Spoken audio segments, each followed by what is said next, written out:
Hello students, welcome to my YouTube channel geography guru. आज हम बात करने वाले हैं और समझने वाले हैं क्लास 10 सामाजिक विज्ञान एसएसटी की वर्कशीट नंबर 27 को। आज की वर्कशीट है, इसमें हम बात करेंगे विनिर्माण उद्योग से होने वाली कुछ समस्याओं के बारे में कि वो समस्याएं कौन सी समस्याएं हैं और कैसे उनको दूर कर सकते हैं। आज की वर्कशीट है बेहद इम्पोर्टेंट है क्योंकि इसमें से एक क्वेश्चन जो वैल्यू बेस्ड क्वेश्चन बनता है वो आपके बोर्ड एग्जामिनेशन में आने की काफ़ी संभावना है। पहले हम कंटेंट को समझेंगे, उसके बाद हम लिखित में प्रश्नोत्तर है उनको हल करेंगे। चलिए शुरुआत करते हैं।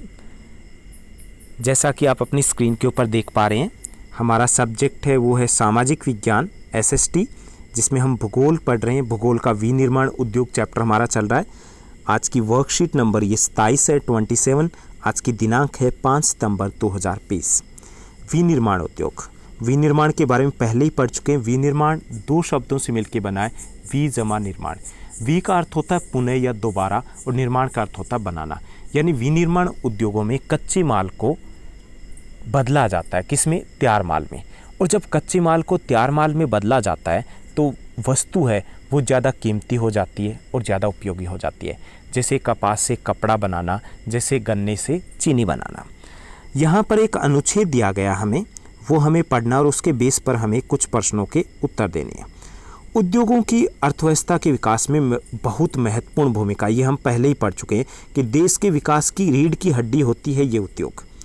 लेकिन इनके द्वारा बढ़ते पर्यावरण प्रदूषण को भी नकारा नहीं जा सकता।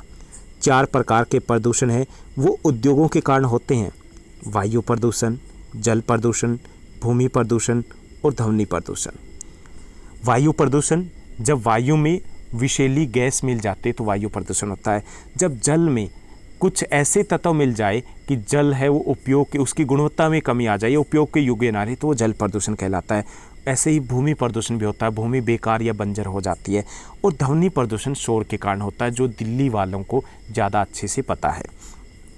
बहुत सी स्वास्थ्य संबंधी और पर्यावरण संबंधी समस्याएं इन्हीं प्रदूषणों के कारण होती है। पर्यावरण निम्नीकरण, पर्यावरणीय निम्नीकरण का अर्थ है पर्यावरण की गुणवत्ता उसमें कमी आ रही है, यानी उसकी गुणवत्ता में गिरावट को रोकने के लिए हमें प्रयास करने होंगे कि कैसे हम पर्यावरण है उसको बचा पाएँ, उसका संरक्षण कर पाएँ। कारखानों की 1 लीटर, यानी 1 लीटर अगर अपशिष्ट पदार्थ उसमें से निकलता है, 1 लीटर अगर गंदा पानी निकलता है कारखाने से, तो 8 गुना स्वच्छ जल को दूषित करता है। यानी 1 लीटर है वो 8 लीटर को खराब करता है। इसे रोकने के लिए हमें जहाँ जल का कम से कम उपयोग करना चाहिए, वहीं पुनर्चक्रण द्वारा भी उपयोग किया जा सकता है। तो इसका एक उपाय ये है, पहला जो उपाय है कि ये कारखाने वो नदी के किनारे होने ही नहीं चाहिए। दूसरा ये कि पानी है वो वर्षा जल संग्रहण से उपयोग में लाया जाए। तीसरा ये है कि जो भी पानी उपयोग में लाया जा रहा है उसका पुनर्चक्रण होना चाहिए, 2 या 3 बार उसका उपयोग किया जाए और उसके बाद ट्रीटमेंट के बाद वो नदी या नाले में छोड़ा जाए। वर्षा जल को बचाना, नदियों और तालाबों में अपशिष्ट जल को जाने से रोकना होगा।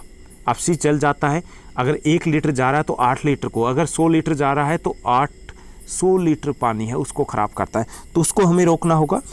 कारखानों में कोयले आदि की जगह हमें ऊर्जा के नवीन साधनों का उपयोग करना चाहिए जो प्रदूषण नहीं करते। जैसे हम जल विद्युत है उनकी बात करते हैं, या पेट्रोलियम आधारित जो मशीनें हैं उनकी हम बात करते हैं, वो कोयले की तुलना में बहुत कम प्रदूषण करते हैं। तो ऐसे विकल्पों के बारे में हमें सोचना चाहिए। मशीनों में ऐसी मशीनें हैं वो उपयोग में लाई जाए जो अधिक ऊर्जा सक्षम हो। आपने अपने फ्रिज के ऊपर, अपने टीवी के ऊपर, अपने एसी के ऊपर रेटिंग देखी होगी, स्टार होते हैं। जितने अधिक स्टार होते हैं इसका मतलब उतनी ही कम ऊर्जा वो उपयोग में लाते हैं। तो वो रेटिंग हमें ज़रूर देखनी चाहिए। जब भी कोई प्रोडक्ट हम खरीदते हैं वो गुणवत्ता भी बताते हैं, ये भी बताते हैं कि ऊर्जा की खपत कम होगी। ऊर्जा की खपत कम होगी तो इसका मतलब है हम प्रदूषण को भी कम करने में योगदान दे रहे हैं। इसके अलावा कम ध्वनि प्रदूषण वाले हों, ये भी हमें देखना चाहिए कि जो भी मशीन हम उपयोग में ला रहे हैं वो शोर कम करती हो। आजकल बहुत से उपकरणों पर ऐसी सूचनाएं दी गई होती है, तभी समस्या दूर की जा सकेगी। तो ये था प्रदूषण हो रहा है और कैसे उसको कम किया जा सके, थोड़ा सा हमने डिस्कस किया। प्रश्नोत्तर है उसमें थोड़ा और ज़्यादा डिस्कस करेंगे। तो चलिए हम प्रश्नोत्तर की तरफ चलते हैं। कुल मिलाकर के हमें 4 प्रश्न दिए गए हैं आज की इस वर्कशीट में। पहला जो हमारा क्वेश्चन दिया गया है वो दिया गया है, उद्योग पर्यावरण को कैसे नुकसान पहुंचाते हैं। उद्योग पर्यावरण को निम्न तरीकों से प्रदूषित करते हैं। पहला, वायु प्रदूषण, कि उद्योग धंधों से कार्बन डाइऑक्साइड, सल्फर डाइऑक्साइड और कार्बन मोनोऑक्साइड गैस निकलती है जिससे वायु प्रदूषण होता है। दूसरा, जल प्रदूषण। उद्योगों से निकलने वाला कार्बनिक और अकार्बनिक जो कचरा निकलता है या अपशिष्ट पदार्थ निकलता है उससे जल प्रदूषण होता है। तीसरा, जल का तापीय प्रदूषण। तापीय प्रदूषण कैसे होता है कि थर्मल प्लांट से अगर गर्म पानी है वो सीधा नदियों या तालाबों में छोड़ दिया जाए तो इससे जल का तापीय प्रदूषण होता है, जो जलीय जीव है वो नष्ट हो जाते हैं। उसके बाद चौथा जो दिया गया है वो है ध्वनि प्रदूषण। ये भी उद्योगों के कारण होता है। कारखानों से जो ध्वनि उत्पन्न होती है उससे ध्वनि प्रदूषण होता है।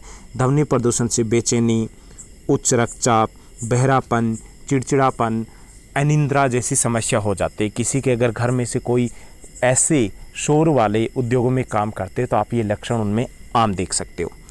उसके बाद दूसरा जो हमारा प्रश्न दिया गया है, क्वेश्चन दिया गया है, वो दिया गया है कि प्रदूषण से उत्पन्न कुछ समस्याओं के बारे में बताइए जिन्हें आप अपने आसपास देखते हैं। तो प्रदूषण से उत्पन्न कुछ समस्याएं हैं, जैसे जल प्रदूषण की समस्या हम देखते हैं। जल आप देखोगे कि वो उसका जगह जगह पे खड़ा मिलेगा, उसका रंग ही अलग मिलेगा और उसके कारण जो दूषित जल जब हम पीते हैं तो उसके कारण जल से संबंधित कुछ रोग भी हो जाते हैं। तो पहला जल प्रदूषण, जल जनित रोग। दूसरा, असमान वर्षा की समस्या। प्रदूषण के कारण बारिश ना समय पे होती, कभी कम होती है, कभी ज़्यादा होती है। तीसरा, फेफड़े और दमे का रोग है। वायु प्रदूषण के कारण दिल्ली एनसीआर में आम हो गया है। चौथा, जो ध्वनि प्रदूषण होता है वहाँ उसके कारण चिड़चिड़ापन, अनिद्रा की समस्या भी पैदा होती है, ये भी एक समस्या है। इसके अलावा ग्लोबल वार्मिंग की समस्या, वैश्विक तापन है, पूरे विश्व का तापमान बढ़ रहा है, वो भी प्रदूषण के कारण हो रहा है, ये भी हम आसपास देख सकते हैं। इसके अलावा नदी प्रदूषण है, इसकी समस्या भी है। नदी का रंग है वो ही बदल जाता है। पानी का रंग आपने यमुना नदी देखा होगा, पानी जैसा नहीं लग रहा है। भूमि अवनयन की समस्या, भूमि की गुणवत्ता है वो कम हो जाती है, उसमें पैदावार कम होने लगती है। तो ये समस्याएं जो आसपास देखते हैं, जरूरी नहीं सभी लिखो, कुछ समस्याएं आप लिख सकते हो। उसके बाद तीसरा जो क्वेश्चन दिया गया है वो दिया गया है पर्यावरण निम्नीकरण को रोकने के लिए आप क्या क्या कर सकते हैं, यानी कि पर्यावरण प्रदूषण है उसको कम करने के लिए क्या क्या कर सकते हैं। यहाँ पे आप बोला गया, हम यहाँ पे उद्योग जिम्मेवार है तो हम उद्योगों के लिए कुछ सुझाव दे रहे हैं कि पर्यावरण निम्नीकरण में ये उपाय हो सकते हैं। पहला, कारखाने नदी के किनारे नहीं होने चाहिए। दूसरा, जो वर्षा जल संग्रहण है वो अनिवार्य होना चाहिए कि बारिश का पानी वो इकट्ठा किया जाए, वही उपयोग में लाएं। जल का पुनर्चक्रण किया जाना चाहिए, 2 या 3 बार उसको उपयोग में लाया जाए। गर्म पानी नदियों और तालाब में नहीं छोड़ना चाहिए ताकि तापीय प्रदूषण कम हो। कारखाने में मशीनों में साइलेंसर का उपयोग होना चाहिए, इससे ध्वनि प्रदूषण कम होगा। कारखाने वो शहर से बाहर होने चाहिए, इससे भी ज़्यादातर लोग हैं वो प्रदूषण के प्रभाव से कुछ हद तक बच पाएंगे। कारखानों में नवीनतम तकनीक और मशीनों का उपयोग होना चाहिए, इससे वायु प्रदूषण भी कम होगा और शोर प्रदूषण भी कम होगा। उसके बाद अंतिम जो क्वेश्चन दिया गया है कि आप अपने माता पिता के साथ बाजार से घरेलू उपयोग के लिए उपकरण लाने के लिए गए हैं। आप उन्हें उपकरण खरीदने से पहले कौन कौन सी बातें ध्यान रखने को कहेंगे? तो हमें उपकरण खरीदते समय उपकरण की गुणवत्ता देखनी चाहिए। दूसरा, उसकी रेटिंग देखनी चाहिए, जिस स्टार की मैं बात कर रहा था, रेटिंग यानी कि अधिक ऊर्जा सक्षम होना चाहिए, जितने अधिक स्टार है वो देखना चाहिए। तीसरा, हमें ये भी देखना चाहिए कि वह कम ध्वनि करने वाला हो। तो ये थी आज की हमारी आसान सी वर्कशीट। अगर आपको हमारा कंटेंट अच्छा लगता है तो इस चैनल को लाइक, शेयर और सब्सक्राइब ज़रूर कीजिएगा और एक छोटा सा कमेंट भी। Thank you, bye bye, have a nice day.